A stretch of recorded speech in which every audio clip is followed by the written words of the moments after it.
जय जिनेन्द्र सोनू दीदी, जय जिनेन्द्र, जय जिनेन्द्र, सादर प्रणाम। उत्तम क्षमा। आंटी आप मंगलाचरण करें द्रव्य संग्रह का। जी जी।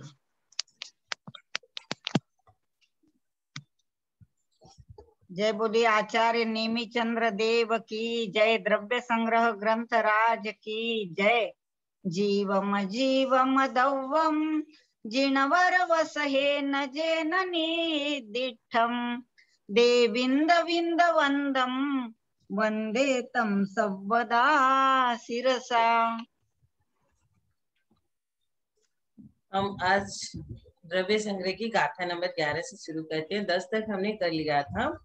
11 नंबर की गाथा का उच्चारण करने के लिए मैं निवेदन करूंगी विजय आंटी से कि प्लीज वो गाथा दीदी का मुझे लगता है कि पहले 10 गाथा भी बोल लेना चाहिए। बोल दीजिए। हाँ, अच्छा रहेगा।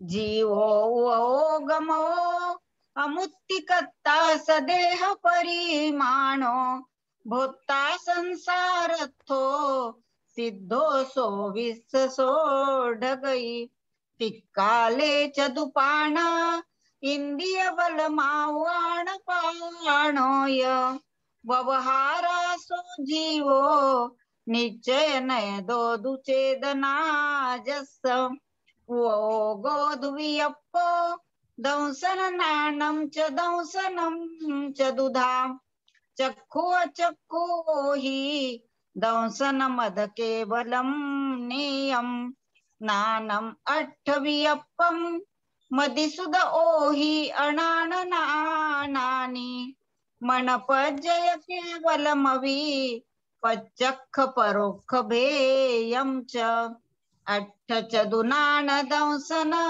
सामन्नं जीवलक्षणं भणियं व्यवहारा शुद्धनया शुद्धं पुनदंसनं नाणं वन्नरस पंचगंधा दोफासा अट्ठ निश्चया जीवे नो सन्ति अमुत्थितदो व्यवहारा मुक्तिबन्धादो पुग्गलकं मादीनं कत्ता व्यवहार दो दुनिचयदो चेदनकं मानादा शुद्ध नया शुद्ध भावानं व्यवहारा स्वदुःखं पुग्गलकं अफलं पगुञ्जेदि आदा निश्चय नयदो चेदन भावं कुआदस। प्रणाम। जय जिनेन्द्र।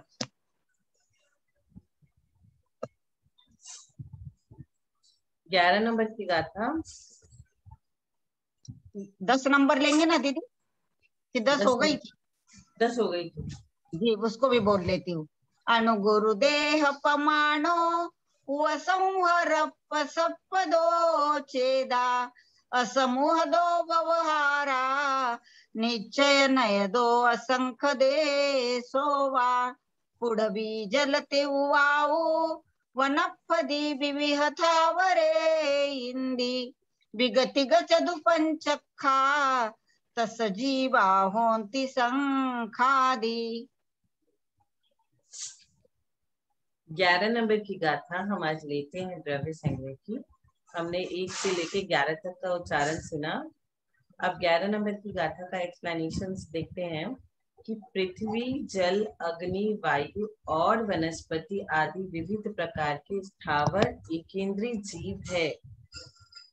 कौन कौन से जीव एकेंद्रीय? पृथ्वी जल अग्नि वायु और वनस्पति, ये सारे विविध प्रकार के स्थावर एक इंद्रिय जीव हैं और संखादी 2, 3, 4 और 5 इंद्रिय वाले त्रस जीव होते हैं।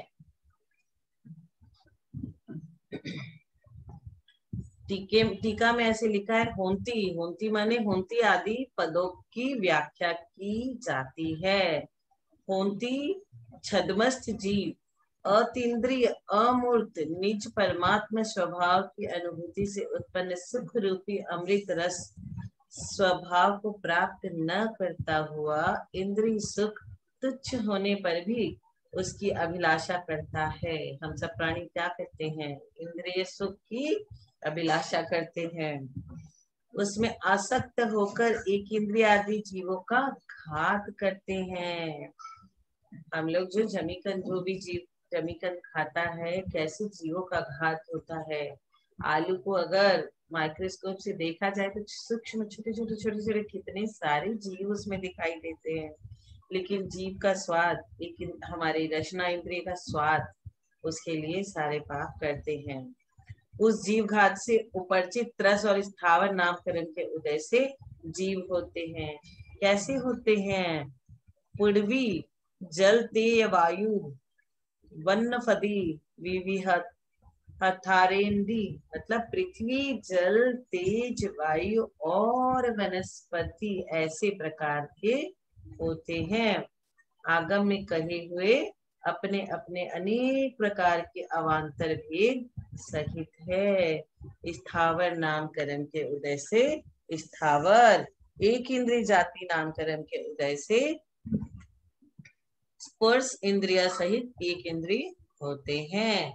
ये मात्र ऐसे स्थावर ही नहीं होते, 2, 3, 4 और 5 इंद्रिय वाले त्रस नामकरण के उदय से त्रस जीव भी होते हैं। वे कैसे हैं? शंखादि माने शंख, शंख देखा है ना, स्पर्शन और रसना, इन 2 इंद्रियों वाले शंख, छीप, कृमि आदि 2 इंद्रिय जीव है। 2 इंद्रिय जीव कौन कौन से होते हैं? शंख, शीप, कृमि। हम लोग जब मंदारमनी, दीघा, ये सब समुद्र के किनारे जब बैठे रहते हैं तो ऐसे ही वो शंख बह करके समुद्र से बाहर आ जाते हैं।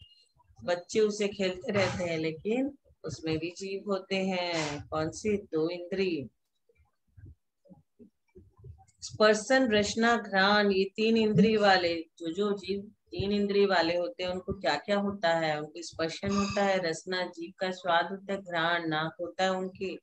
ये 3 इंद्रिय वाले कुंथु, पिपीलिका, कीड़ी, चींटी, इसमें कौन कौन आता है? कीड़ी आती है, चींटी आती है, जू आता है, खटमल आता है।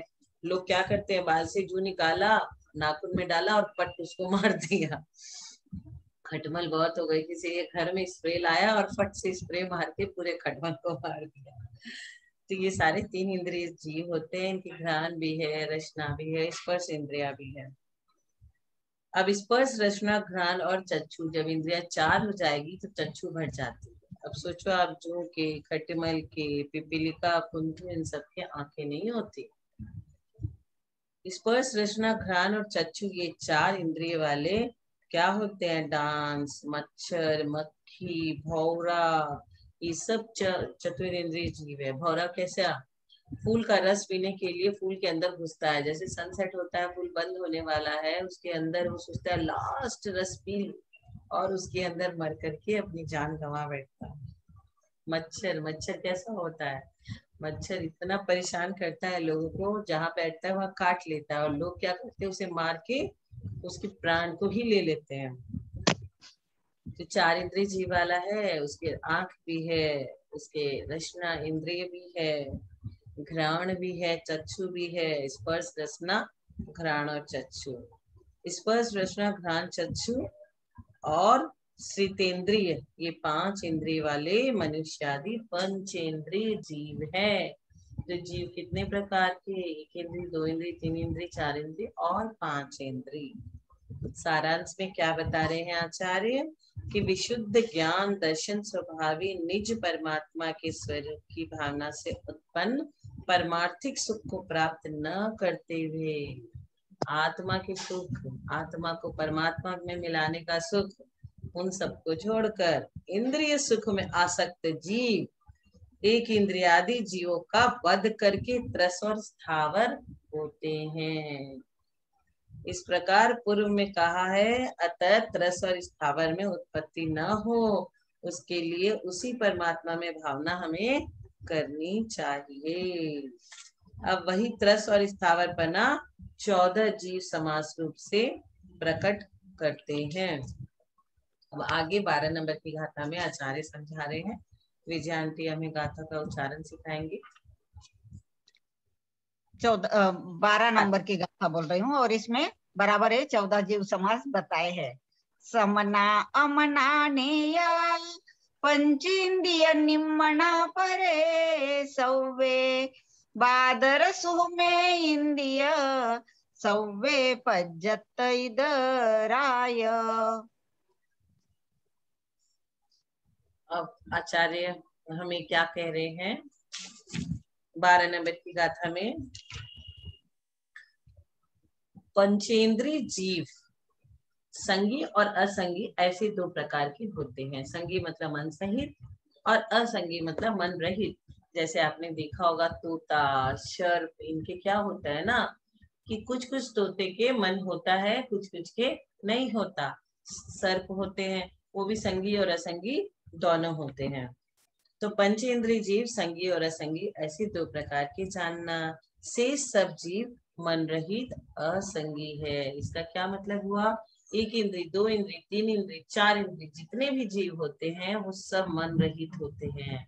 क्या वे पंचम गुण स्थान में कभी जा सकते हैं? कभी नहीं, क्योंकि उनको मन ही नहीं होता, विवेक ही नहीं होता। खटमल, जू, मच्छर, भौरा, चींटी, इनको कोई भी विवेक मन कुछ नहीं होता उनको। वो गुणस्थान में, उस सब मिथ्यात्व गुणस्थान में, पहले गुणस्थान में रहते हैं। समणा अमणा, एक इंद्रिय जीव बादर और सूक्ष्म दो प्रकार के, और सभी जीव पर्याप्तक और अपर्याप्तक होते। जीव के कितने भेद हैं? पहले पंच इंद्रिय जीव संगी और असंगी होते हैं और शेष सब मन रहित होते हैं। एक इंद्रिय, दो इंद्रिय, तीन इंद्रिय, चार इंद्रिय सारे असंगी होते हैं। और एक इंद्रिय जीव, इनमें बादर और सूक्ष्म दो प्रकार के होते हैं और ये सब जीव पर्याप्तक और अपर्याप्तक होते हैं। अब समणा अमणा का मतलब क्या हुआ? समस्त शुभाशु विकल्प रहित परमात्म द्रव्य से विलक्षण अनेक प्रकार के विकल्पों के जाल रूप मन है।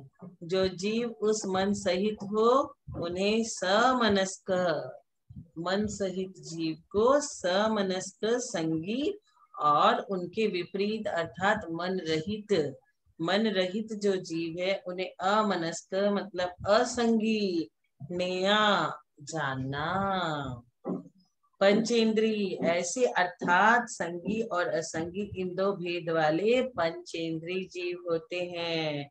इस प्रकार संगी पंचेंद्री और असंगी पंचेंद्री इन दो भेद वाले तिर्यंश ही होते हैं।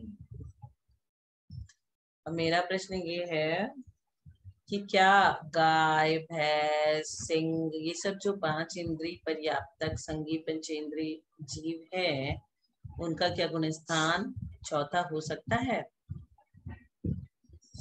हाँ, हो सकता है। वो चतुर्थ गुणस्थान में रह सकते हैं। नारकी और देव भी चतुर्थ गुणस्थान में रह सकते हैं। संगी पंचेंद्रिय और असंगी पंचेंद्रिय इन दो भेद वाले तिर्यंशी होते हैं। नारकी, मनुष्य और देव ये सारे संगी पंचेंद्रिय ही होते हैं। नारकी और देव और मनुष्य ये सब संगी भी रहते हैं, सब मन रहित, मन सहित होते हैं और इनके पांचों इंद्रियां पाई जाती हैं। निम्मणा परे सब्बे, पंचेंद्रिय के अतिरिक्त अन्य सब पंचेंद्रिय को छोड़ देते हैं तो बाकी के सब दो इंद्रिय, तीन इंद्रिय और चौ इंद्रिय जीव अमनस्क ही होते हैं। दो इंद्रिय, तीन इंद्रिय, चार इंद्रिय, जो भौरा, मच्छर, चींटी, कीड़ी, खटमल, जू, ये जितने भी है ना, ये सब क्या होते हैं? अमनस्क, मन रहित। बादर सुमेहम दी, बादर और सूक्ष्म एक इंद्रिय जीव हैं, वे भी 8 पाखड़ी वाले कमल के आकार वाला जो द्रव्य मन और उसके आधार से शिक्षा, वचन, उपदेश आदि को ग्रहण करने वाला जो भाव मन, इन दोनों से रहित होने के कारण असंगी ही है। क्या है? असंगी ही है। एक प्रश्न मेरा। हाँ हाँ हाँ। तो आत्मा होती है एक इंद्रिय, दो इंद्रिय, तीन इंद्रिय में? क्या क्या?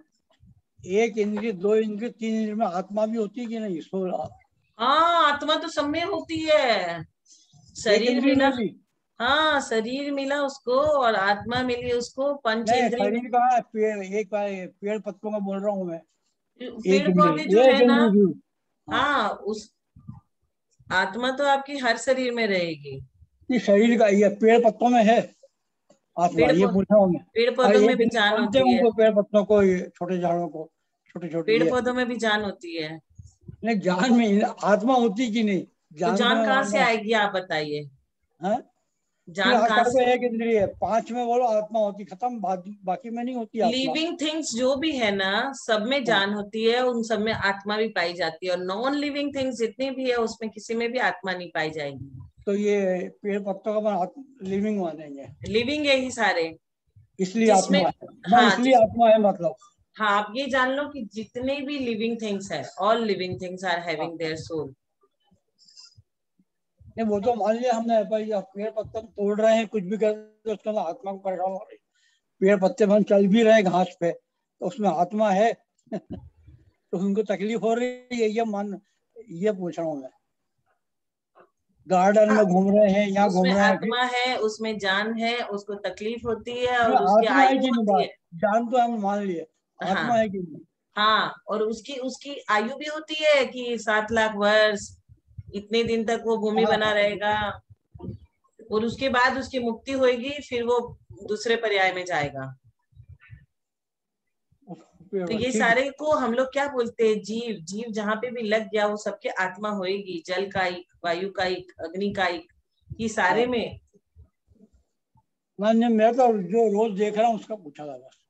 पेड़ पत्ते घास में चलना, तो हाँ, इनको तकलीफ हो रही है, तो फिर हमें देखना पड़ेगा, उधर से नहीं जा इन रहा है पे नहीं हम। चलना चाहिए। हाँ, लोग बोलते हैं आंखों की रोशनी बढ़ेगी तो आप घास पे हाँ, चलो, लेकिन घास पे नहीं चलना चाहिए। अपने महाराज जी लोग नहीं चलते हैं घास पे, हाँ। क्योंकि हम उनको रोंद के जा रहे हैं, उनको नष्ट नहीं, कर उनमें रहे हैं। आत्मा मानते हैं, इसलिए नहीं चलते, बस ये है मुद्दे की बात, हम्म और कुछ नहीं है। हर लिविंग थिंग में आत्मा है, जान है, और उसको तकलीफ हो रही है। हाँ, पर नॉन आत्मा लिविंग के थिंग गुण में अलग नहीं। अलग है। एक हम्म में, दो में, तीन में गुण तो अलग अलग है ना, 40 गुण थोड़ी आत्मा के। जैसे लिस्ट देखी थी मैंने, तो ये 40 है इस आत्मा में गुण, तो उनकी आत्मा में बहुत कम गुण होंगे। विजय आंटी, थोड़ा सा एक्सप्लेनेशन दीजिए। नहीं नहीं, हाँ, मैं कह रहा हूँ, उनकी आत्मा में, जैसे अपने यहाँ अभी लिस्ट देखूंगा मोबाइल पे, तो आ जाएगी ये 40 गुण होते हैं या 45। तो अब ये इसमें भी कितने गुण होते होंगे? ये पत्ते में, फूल में, पेड़, छोटे छोटे आत्मा छोटे छोटे पेड़ों में। ये सब एक इंद्रिय जाति के जीव है, इनमें आत्मा ये होती एक है। इंद्रिय मान लिया, आत्मा, हाँ, कितने गुण है मोटे रूप में? मैं ये नहीं कर रहा हूँ बिल्कुल वो फैक्ट। मोटे रूप में 8 है, 10 है, कि 2 ही है, ये था बस। फिर बाद में रख दीजिए, आप करो, कंटिन्यू करो, बाद में पूछूंगा। हाँ हाँ, है ना? ये इन सब में भी बादर और सूक्ष्म, पंच इंद्रिय के अतिरिक्त अन्य सब 2 इंद्रिय, 3 इंद्रिय, 4 इंद्रिय जीव अमनस्क है, इनके मन नहीं होता है। बादर सुहमेंदी, बादर और सूक्ष्म 1 इंद्रिय जीव है, वे भी 8 पंखुड़ी वाले कमल के आकार वाले, जो द्रव्य मन और उसके आधार से शिक्षा, वचन, उपदेश आदि को ग्रहण करने वाला, जो भाव मन इन दोनों से रहित होने के कारण असंगी ही है।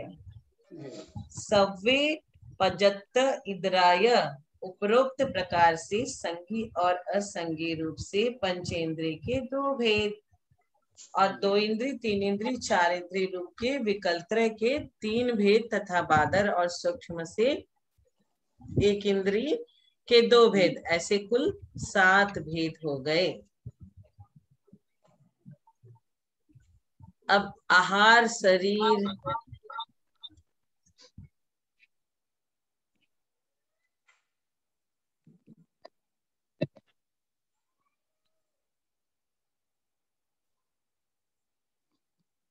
अब ये आहार, शरीर, इंद्रिया, सांसोच्छ्वास, भाषा और मन, ये 6 पर्याप्ति है। क्या क्या पर्याप्ति है? आहार, शरीर, इंद्रिय, सांसोच्छ्वास, भाषा और मन।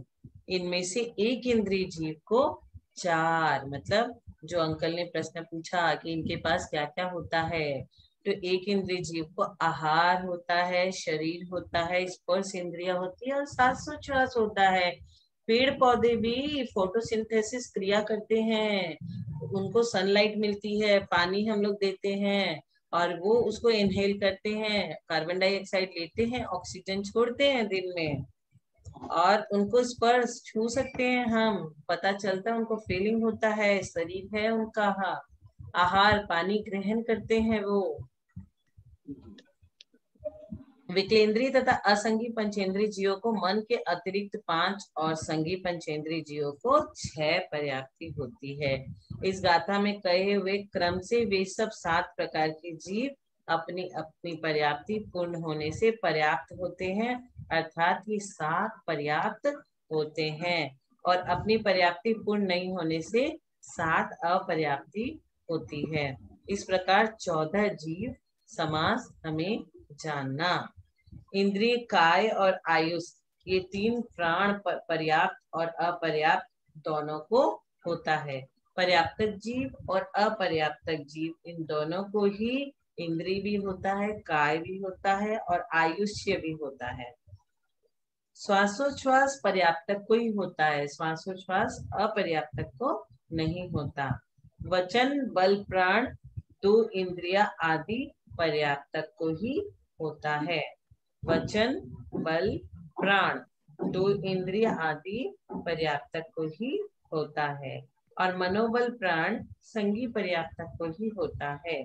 पर्याप्त अवस्था में संगी पंचेंद्रिय को 10 प्राण, पर्याप्त अवस्था में संगी मन सहित पंचेंद्रिय को 10 प्राण, असंगी पंचेंद्रिय को मन के बिना 9 प्राण, मन उसका एक्सक्लूड कर दीजिए, चतुरिंद्रिय को मन और कर्णादि के बिना 8 प्राण। चतुरिंद्रिय, अब ये 4 3 2 1 में हम क्या करेंगे, मन को एक्सक्लूड कर देंगे और एक एक इंद्रियों को हटा देंगे। तो चतुरिंद्रिय को मन नहीं होता और कर्णेंद्रिय नहीं होता तो 8 प्राण, और त्रिइंद्रिय को मन कर्ण के संग संग चक्षु भी नहीं होता तो उनको 7 प्राण, और 2 इंद्रिय को मन कर्ण चक्षु और घ्राणेंद्रिय के बिना 6 प्राण, और एक इंद्रिय को मन कर्ण चक्षु घ्राण रसना तथा वचन के बिना 4 प्राण होते हैं। अपर्याप्त जीव में संगी तथा असंगी इन दोनों पंचेंद्रिय को श्वासोच्छ्वास वचन बल मनोबल के बिना 7 प्राण होते हैं, और चतुरिंद्रिय से एक इंद्रिय तक क्रम से एक एक प्राण, 4 से लेके हम 1 में आएंगे तो लगातार एक एक उसको घटाते जाएंगे। इन दोनों गाथाओं में कहे हुए क्रमानुसार यथा संभव इंद्रियादि 10 प्राण हमें समझना चाहिए। यहाँ आचार्य यह भाव से लिखे हैं कि इनका यह भावार्थ है कि इंद्रिया पर्याप्तिक प्राणों आदि से भिन्न निज शुद्धात्म तत्व उपादेय है। अब शुद्ध पारिणामिक परम भाव ग्राहक शुद्ध द्रव्यार्थिक नय से जीव शुद्ध बुद्ध एक स्वभाव वाले हैं, तो भी पश्चात अशुद्ध नय से 14 मार्गिणा स्थान और 14 गुण स्थान सहित होते हैं, इस प्रकार प्रतिपादन करते हैं। अब आगे 13 नंबर की गाथा में 13 नंबर की गाथा हम लेंगे। आंटी आप गाथा का उच्चारण करेंगे। हाँ भाई साहब जो बोल रहे थे ना, इसमें जीव है कि नहीं, जीव है कि नहीं, आत्मा है कि नहीं, अगर आत्मा नहीं है ऐसा मानेंगे तो पुद्गली हो जाएंगे, अजीव हो जाएंगे ना। हाँ हाँ भाई साहब प्रणाम, जय जिनेन्द्र। इनका क्वेश्चन का जवाब आया बाद में कि 10 में से कैसे कैसे क्या क्या घटता जाता है, कैसे कैसे गुण कितने हैं, जैसे 55 होते हैं तो इसमें कितने गुण है, एक चीज। हाँ बराबर, बिल्कुल बराबर, कितने कैरेक्टर्स हैं बोलते हैं। सही बात है, सही बात है भाई साहब। 13 नंबर तो की गाथा ये ठीक 13 नंबर की पढ़ रही हूँ। मग्गन गुण ठाणे हिय 14 ही हवंतित अशुद्ध नया विन्नेया संसारी सव्वे शुद्धाहु शुद्ध नया। यहाँ ये 13 नंबर की गाथा में आचार्य ये कह रहे हैं कि सर्व संसारी जीव अशुद्ध नय से मार्गणा स्थान और गुण स्थान की अपेक्षा से 14 प्रकार के हैं। शुद्ध नय से यथार्थ में सब संसारी जीवों को शुद्ध जानना। जिस प्रकार पूर्व गाथा में कहे हुए 14 जीव समासों से जीव 14 भेद वाले होते हैं, उसी प्रकार मार्गना और गुणस्थान से भी होते हैं। जैसे हम पहले पढ़े क्या जीव समास, वैसे ही मार्गना और गुणस्थान से भी जानना। मार्गना और गुणस्थान से कितनी संख्या वाले होते हैं? 14 सही, प्रत्येक 14 संख्या वाले होते हैं। किस अपेक्षा से? अशुद्ध नया, अशुद्ध नय की अपेक्षा से। इस प्रकार के कौन होते हैं? संसारी जीव। सच्चे शुद्धा हूँ शुद्ध नया, वे ही सब संसारी जीव शुद्ध है, अर्थात जिनका सहज शुद्ध गायक एक स्वभाव है, ऐसे हैं। किस अपेक्षा से? शुद्ध नय की अपेक्षा से, शुद्ध निश्चय नय की अपेक्षा से। अब आगम प्रसिद्ध 2 गाथाओं द्वारा गुणस्थान के हम नाम कहते हैं। पहले हम जीव समास 14 पढ़े, अब कह रहे हैं कि गुणस्थान 14 और मार्गणा 14। तो गुणस्थान 14 कौन कौन से? मिथ्यात्व, सासादन, मिश्र, अविरत, सम्यक्त, देश विरत, प्रमत विरत, अप्रमत विरत, अपूर्वकरण, अनिवृत्तिकरण, सूक्ष्म सांप्राय, उपशांत मोह, क्षीण मोह, संयोगी केवली और अयोगी केवली। इस प्रकार क्रम पूर्वक 14 गुणस्थान हमें जानना चाहिए। हर चीज में नंबर 1 बहुत अच्छा होता है, पर गुणस्थान का नंबर 1 बहुत डेंजर है, इसमें कभी नहीं पढ़ना। वो मिथ्यात्व में हमें रुलाता रहेगा, रुलाता रहेगा। पंचम काल में हम जन्म लिए हैं, इसका मतलब हम मिथ्या दृष्टि जीव थे इसके पूर्व भाव में, इसीलिए हमारा जन्म पंचम काल में हुआ है। तो यहाँ का नंबर 1 सबसे खराब और नंबर लास्ट सबसे अच्छा।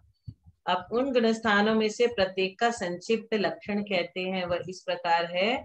सहज शुद्ध केवल ज्ञान दर्शन रूप अखंड एक प्रत्यक्ष प्रतिभास में निज परमात्मा आदि 6 द्रव्य, 5 अस्तिकाय, 7 तत्व और 9 पदार्थों में 3 मूर्ता आदि 25 दोष रहित वीतराग सर्वज्ञ प्रणीत नए विभाग अनुसार जिस जीव को श्रद्धा नहीं है, वह जीव क्या है? मिथ्या दृष्टि जीव है। पत्थर में उकेरे हुई रेखा के समान अनंतानुबंधी क्रोध मान माया लोभ में से किसी एक के उदय के द्वारा प्रथम उपशम सम्यक्त से गिरकर जहां तक मिथ्यात्व को प्राप्त न हो, वहां तक सम्यक्त और मिथ्यात्व इन दोनों के बीच का परिणाम वाला जीव साधन है। सम्यक्त से छूटा और मिथ्यात्व में अभी पहुंचा नहीं, पहुंचने वाला है। उतने कम समय का जो काल हुआ वह होता है साधन। इसका जगन्य काल, एक समय, उत्कृष्ट काल, अंतर्मुहूर्त। निज शुद्धात्मादि वीतराग सर्वज्ञ प्रणित तत्वों को और पर प्रणित तत्वों को भी जो मानता है, वह मिश्र दर्शन मोहिनी कर्म के उदय से कैसा होता है? दही तो लिया आपने और उसमें गुड़ मिला दिया, दही और गुड़ के मिश्रण युक्त पदार्थ की भांति मिश्र गुणस्थान वाला जीव है। गुड़ क्या होता है? मीठा होता है, दही खट्टा होता है, दोनों को मिक्स कर दो, कभी खट्टा स्वाद आएगा, कभी मीठा स्वाद आएगा। मिश्र गुणस्थान, तीसरा गुणस्थान। जिस किसी भी चाहे जो हो, एक देव से हमें जो प्रयोजन है तथा सभी देव वंदनीय है, किसी भी देव की निंदा हमें नहीं करनी चाहिए इत्यादि। वैनिक मिथ्या दृष्टि अथवा संशय मिथ्या दृष्टि मानता है, तो उसमें और सम्यक मिथ्या दृष्टि में क्या अंतर रह जाता है? यह प्रश्न है, शंका है। इसका उत्तर यह है कि वह तो सब देवों के प्रति और सब शास्त्रों के प्रति भक्ति के परिणाम करने के कारण किसी भी एक से मुझे पुण्य होगा, ऐसा मानकर संशय रूप से भक्ति करता रहता है। उसे किसी एक देव में निश्चय नहीं है, और मिश्र गुणस्थानवर्ती जीव को तो दोनों में निश्चय है। यह अंतर है, कभी तो वो इधर जाएगा और कभी वो उधर जाएगा। स्वाभाविक अनंत ज्ञानादि अनंत गुण के आधारभूत निज परमात्मा द्रव्य उपादेय है, और इंद्रिय सुखादि परद्रव्य हेय है। इस प्रकार अरहत सर्वज्ञ प्रणीत निश्चय व्यवहार नए रूप साध्य साधक भाव से मानता है, परंतु भूमि की रेखा के समान क्रोधादि अप्रत्याख्याना कसाय के उदय से मारने के लिए कोतवाल द्वारा पकड़े गए चोर की भांति आत्मनिंदा सहित वर्तता हुआ इंद्रिय सुख का अनुभव करता है, वह अविरत सम्यक दृष्टि का लक्षण है। अविरत मतलब व्रत अभी नहीं लिया, अविरत सम्यक दृष्टि सम्यक दर्शन उसे हो गया है, लेकिन अभी व्रत रहित है, अविरत। तो अविरत सम्यक दृष्टि जीव कैसा है? उसको अनंतानुबंधी तो नहीं है, पर अप्रत्याख्यान कषाय उसकी है। कोतवाल जब मारने के लिए आता है, पुलिस किसी को डंडा से मारने के लिए आता है, कोई पकड़ा गया और वो चोर की भांति उसे मारने वाला है, आत्मनिंदा सहित वर्तता हुआ इंद्रिय सुख का अनुभव करता है। मतलब अविरत सम्यक दृष्टि जीव चतुर्थ गुण स्थान वर्ती जीव इंद्रियों की सारी इंद्रियों के सब सुखों को भोगते रहता है। व्रत भी नहीं लिया है उसने, तो क्या कर लिया उसने? उसे सम्यक दर्शन हो गया। जो पूर्वोक्त प्रकार से सम्यक दृष्टि होता हुआ भूमि की रेखा के समान क्रोधादि अप्रत्याख्यान वरण रूपी द्वितीय कसाय के उदय का अभाव होने पर दंसन वयस सामाई चित्तराई भक्तेय, मतलब क्या है? दर्शन, व्रत, सामाई, प्रोसोद, सचित्त विरत। क्या क्या करता है? दर्शन करेगा वो, क्यों? प्रतिमाधारी हो चुका है, पंचम गुण स्थान वर्ती, डेली नित्य देव पूजा करेगा, दर्शन करेगा, व्रत लेके रहेगा, सामायिक करेगा 3 समय, प्रोशोद उपवास मतलब अष्टानिका के दिन उपवास, उसके पहले दिन एकासन, उसके दूसरे दिन एकासन, उत्तम, मध्यम और जघन्य भी होते हैं, उसमें एक एकासन करते हुए भी होता है।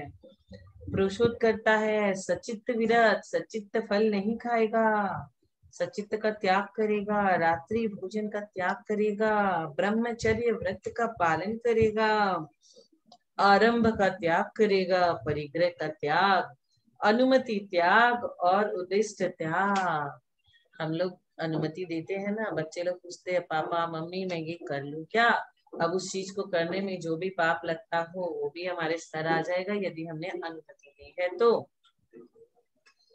इस गाथा में इतनी एक गाथा में आचार्य ने सब कुछ कह दिया, सब गुणस्थान कह दिया, प्रतिमा व्रत सभी के बारे में सब कुछ कह दिया।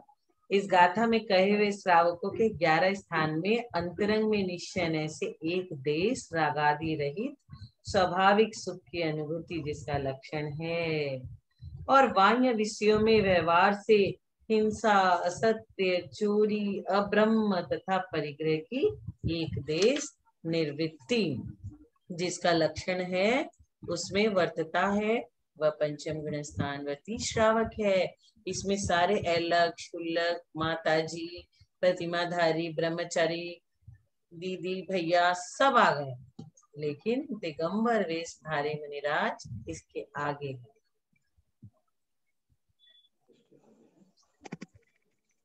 जब वही सम्यक दृष्टि धूल की रेखा के समान, किसकी बात करें? सम्यक दृष्टि जीव, मिथ्या दृष्टि की नहीं, वही सम्यक दृष्टि जीव धूल के समान क्रोधादि प्रत्याख्यानावरण तीसरे कसाय का उदय होने पर, कौन सा प्रत्याख्यानावरण कितने दिन रहता है? 15 दिन, अप्रत्याख्यानावरण 6 महीना। तो ये धूल पे जैसे हमने रेखा खींची तो हवा आएगी तो वो उड़ जाएगा। 5 महाव्रतों में अंतरंग में निश्चय से रागादि उपाधि रहित स्वभाव शुद्धात्म संवेदन से उत्पन्न सुखामृत का अनुभव जिसका लक्षण है, और बाह्य विषयों में व्यवहार से हिंसा, असत्य, चोरी, अब्रह्म तथा परिग्रह की संपूर्ण रूप से निवृत्ति जिसका लक्षण है, उसमें वर्तता है। तब दुस्वप्न आदि व्यक्त और अव्यक्त ममान सहित होने पर भी वह 6 गुणस्थानवर्ती प्रमत्त संयत है। क्या कहा उनको? प्रमत्त संयत। वही जीव जल की रेखा के समान। हम लोग कहाँ से कहाँ चले आए?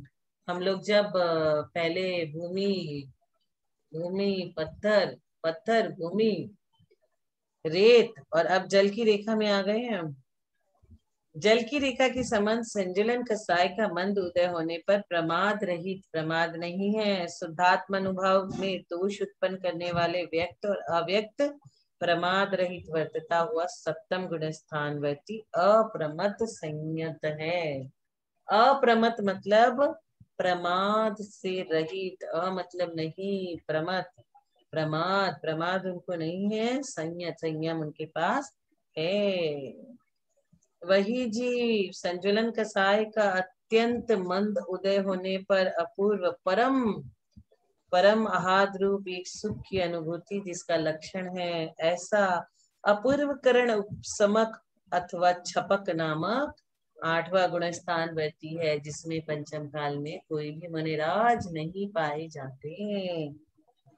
इष्ट, श्रुत और अनुभूत भोगाकांक्षादि रूप समस्त संकल्प विकल्प रहित निज निश्चल परमात्मा स्वरूप में एकाग्र ध्यान के परिणाम की अपेक्षा से जिन जीवों को एक समय में परस्पर अंतर नहीं होता है, वे वर्ण और संस्थान आदि का भेद होने पर भी अनिवृत्तिकरण उपशमक अथवा छपक संज्ञा के धारक अप्रत्याख्यानावरण रूप द्वितीय कषाय आदि 21 प्रकार की चारित्र मोहिनी कर्म की प्रकृतियों के उपशम। कितनी प्रकृतियां कही? 21। चारित्र मोहिनी कर्म की कितनी प्रकृतियां होती है टोटल? मोहिनी कर्म की 25, मोहिनी कर्म की 28, दर्शन मोहिनी की 3 और चारित्र मोहिनी की 25। दर्शन मोहिनी की 3 कौन कौन सी? सम्यक, मिथ्यात्व, मिथ्यात्व और सम्यक। और 25 यहाँ पे कौन कौन सी? 16, 4 चतुष्क, अनंतानुबंधी क्रोधमान मायालोभ, क्रोधमान मायालोभ, अनंतानुबंधी अप्रत्याख्यान, प्रत्याख्यान, संज्वलन। 4 into 4 16 हो गया ना। और 9 कौन सी? हास्य, रति, अरति, शोक, भय, जुगुप्सा, स्त्री वेद, पुरुष वेद और नपुंसक वेद।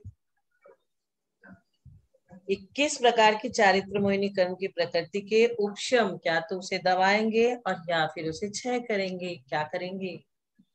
उपशम या क्षय। उपशम मतलब क्या होता है? आपने एक बकेट में पानी डाला और वो पानी गंदा है, उसमें फिटकरी घुमा दी, फिटकरी घुमा के गंदगी को नीचे जमा दिया।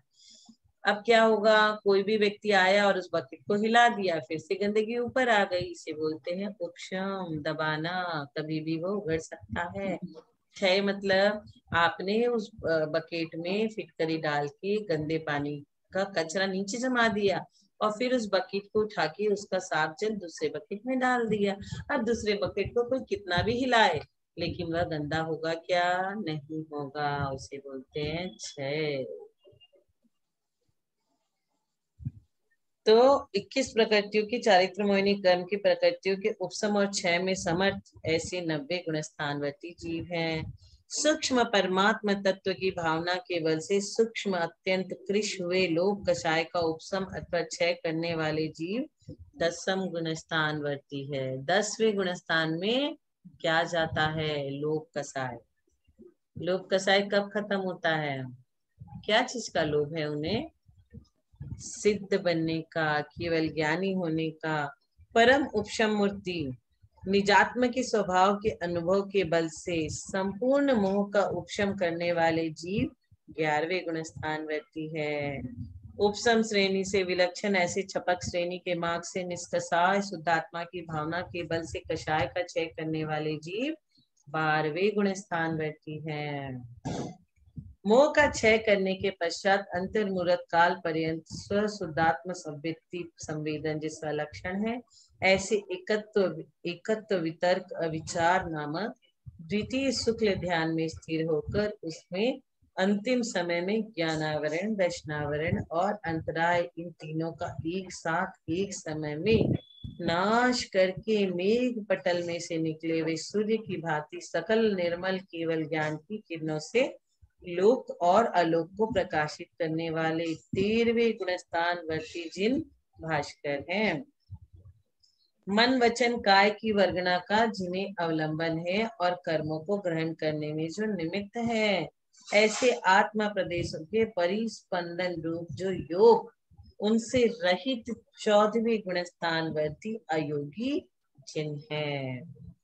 और उसके पश्चात निश्चय रत्नत्रयात्मक कारणभूत समय सार नामक जो परम यथाख्यात चारित्र है, उसके द्वारा पूर्वोक्त 14 गुणस्थान से अतीत हुए, ज्ञान वर्णादि 8 कर्मों से रहित हुए तथा सम्यक आदि 8 गुणों में अंतर्भूत, निर्नाम नाम नहीं, निर्गोत्र गोत्र नहीं आदि अनंत गुणों वाले सिद्ध हैं।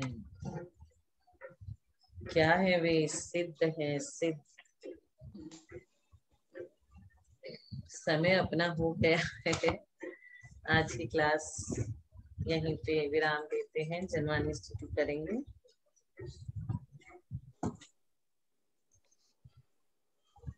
यदर्थ मात्रा पदवाक्यहीनं मया प्रमादाद्यदि किंचनोक्तं तन्मे क्षमित्वा विदधातु देवीं सरस्वतीं केवलबोधलब्धिं। बोधि समाधि परिणाम शुद्धि स्वात्मोपलब्धि शिव सौख्य सिद्धि। चिंतामणिं चिंतितवस्तु दाने त्वां वन्दमानस्य ममास्तु देवी। जावाणी के ज्ञान ते सूझे लोकालोक सोवाणी मस्तक नमो सदा। हे जिनवाणी भारती तो ही जपो दिन रैन, जो तेरी शरणा गए सो पावे सुख। 9 बार नमोकार। सबको सादर जय जिनेन्द्र प्रणाम, उत्तम क्षमा।